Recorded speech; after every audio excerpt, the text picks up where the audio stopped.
Herpes simplex as the topic, and herpes simplex is caused by herpes simplex virus. And there's two. There's herpes simplex virus 1 and herpes simplex virus 2. And the transmission it is technically a sexually transmitted disease, but what's interesting is that because children can also get it and babies can also get it during delivery, it's really, the mode of transmission is really called close contact with an infected person when the virus is actually actively shedding. So it's a little bit of a different distinction, but it definitely can be transmitted during sexual contact as well. Now, what's important about this virus that is rather sad and unfortunate is that it lays dormant in the nerves, and in particular the dorsal root ganglia, dorsal root sacral ganglia. Now, what can happen is that this virus can then be reactivated because of some triggers. So periodically you can get a recurrence of herpes, and here are some of the reasons. A lot of sunlight can trigger this, a febrile illness, stress, physical and emotional stress, and definitely immunosuppression. So for example, someone who has HIV and has a weakened immune system. And that's why herpes is one of those things that just keeps reoccurring, because it keeps the recurrent herpetic eruptions are precipitated by all those things that I just mentioned.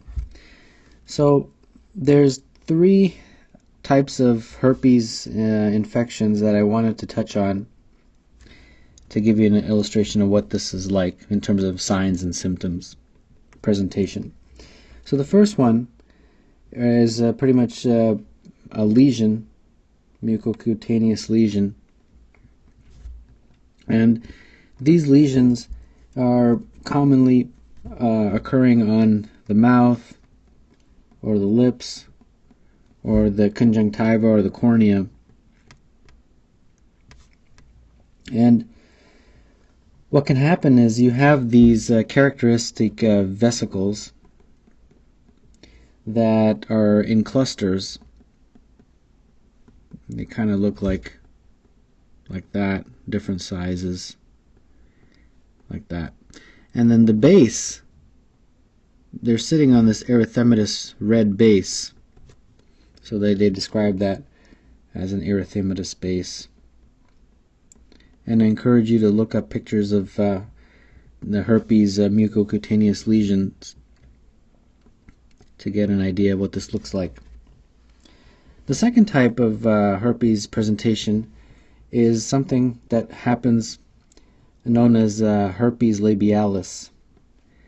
And there really isn't that much of a difference. It's just technically just given a different name. It's kind of resembles an ulcer or a cold sore,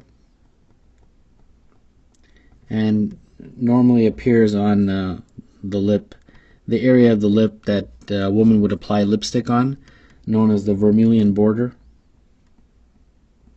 Vermilion border. That's the area that this cold sore will appear on. And the last one, which I don't have enough space for, is the most common one, is genital herpes. And that is by far the most common, and in fact it's the most common ulcerative sexually transmitted disease in the world.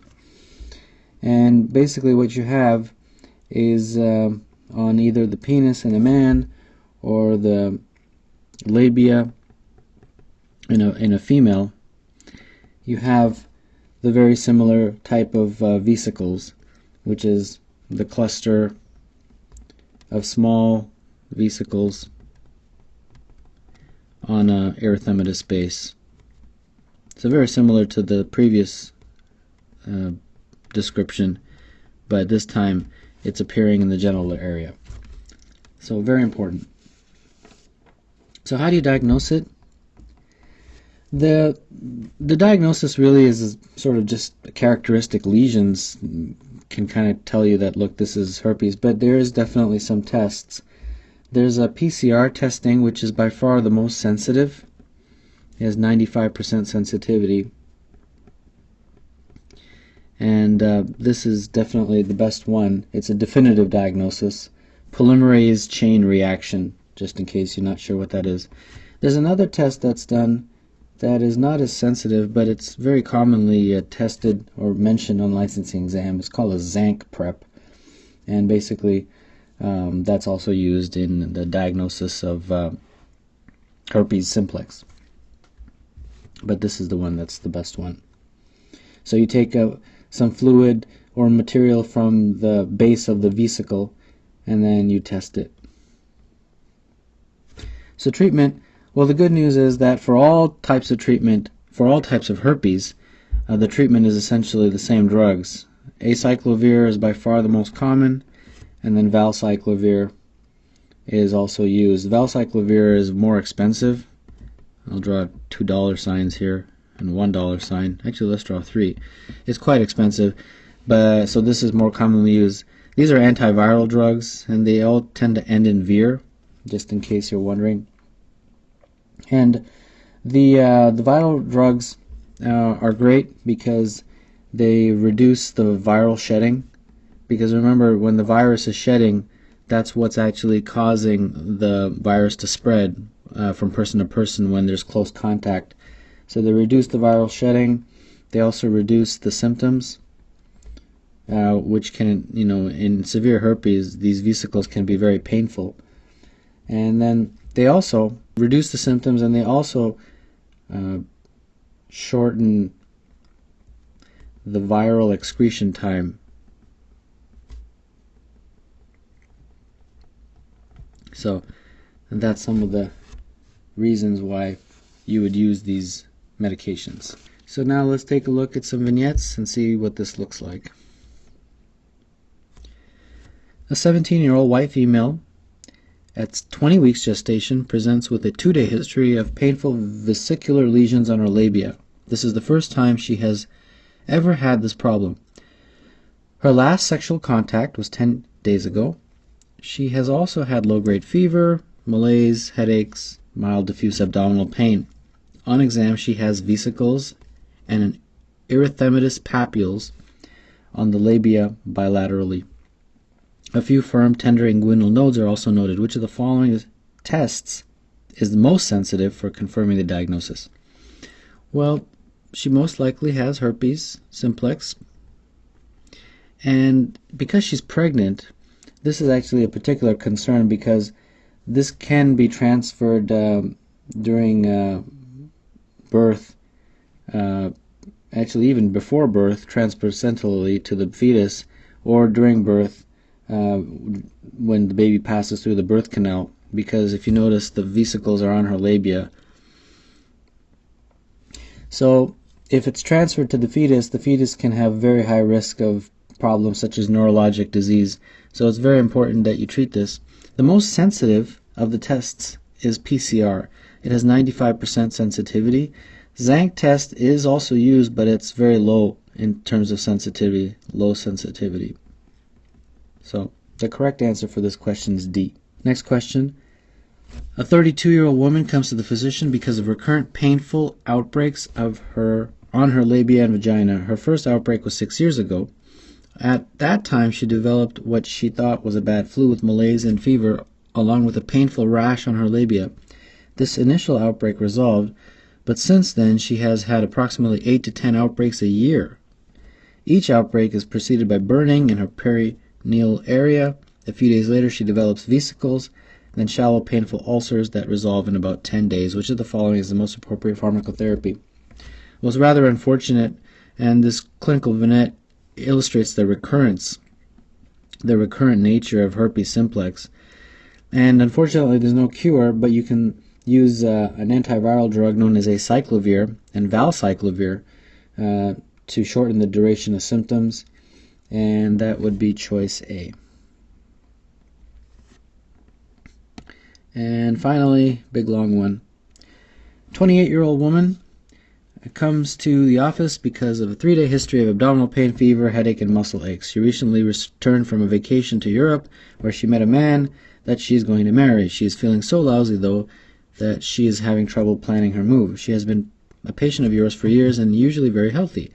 She is a smart woman who exercises regularly, eats a low-fat diet, does not smoke cigarettes, and rarely drinks alcohol. She has been sexually active over the years with 2 different partners and uses condoms for birth control. She admits that she was not as careful as usual about condom use during her vacation. Her last menstrual period began 3 days ago. Temperature is 37. Physical exam shows numerous vesicles, pustules, and painful erythematous ulcers on her perineum, vulva, and vagina.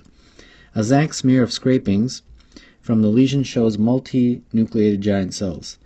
A tissue culture isolates Herpes Simplex virus 2. At this time, the most appropriate correct statement is, well, you've only got 2 to choose from here. Condoms do not eliminate the transmission of the virus when lesions are present. That is actually the correct statement, because transmission by skin-to-skin contact can occur even when a condom is used, because if the lesions are present, the lesions can still, there still can be contact from person to person, even with a condom. Even with a condom, you can have skin-to-skin contact of the lesions. So B is the correct answer. Let's look at A. Acyclovir will shorten the duration of symptoms. That is correct, but not the viral excretion time. Acyclovir does shorten the viral excretion time. So the but not part is incorrect. So that's why A is not correct. So the correct answer is B.